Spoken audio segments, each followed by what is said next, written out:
What's up, guys? Carl here, No Bull Training.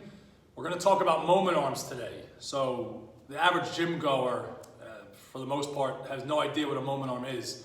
Unfortunately, a lot of trainers and coaches don't either, but I think it's vital if you're writing programs for different types of clients. Big clients, small clients, long, short, everybody varies in what they're going to be good at and what they're not going to be good at, and really what is going to increase their risk. Certain movements are riskier for certain types of body types. So a moment arm, a good visual is, imagine me doing a lateral raise. So let's just pretend my sticks, which I'll talk about in a minute, are 5-pound dumbbells. Now, I have a long wingspan, I'm 6'6", so for me to lateral a 5-pound dumbbell, I have to travel, this dumbbell has to travel quite a long distance. If someone has shorter arms, that same 5-pound dumbbell will seem a little easier. It's just relative, because simple physics says I have to travel further with this kind of weight if my arm is longer, my moment arm is longer. So what is a moment arm exactly? It's the distance from the fulcrum or the joint, my shoulder in this case, to the resistance, which right now is a 5-pound dumbbell, let's say. So as I lateral, that's a long moment arm.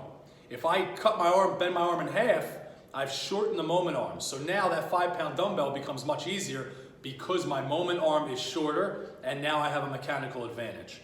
So imagine a deadlift, same thing, a long moment arm. You'll see people flex their backs and round out like a wet cat. They're bowing their back because it actually shortens the distance they have to travel for that deadlift. So it's really just a compensatory pattern because of physics, because they want to get the weight up and they want to do something. You'll see for people that do lateral raises that go too heavy, they unknowingly, I'll just flex over so you can see, if my arms are long, obviously it's going to seem heavier. If I bend my elbows, that which most people do, they unknowingly just shorten their moment arm, but they know it makes it easier to get the last couple reps. Not a good or bad thing, just longer means it's weaker. So hence my sticks here, right? So I cut these up. This longer stick will represent the longer moment arm.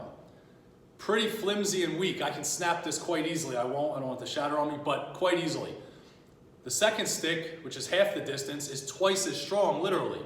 So now this one, I can't break. Or maybe I could, but I would need twice as much force.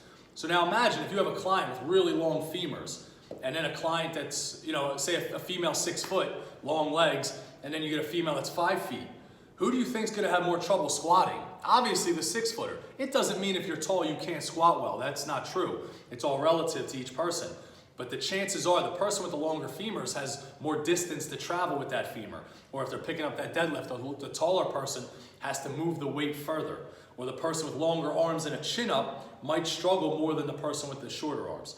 So it's not good or bad, but I'm telling the coaches when it comes to moment arms, it's very important that you program people different ways for different body types. It'll keep them safer because you're going to get a lot of stress on certain joints because of the longer moment arm. So just something to think about. Give it a shot.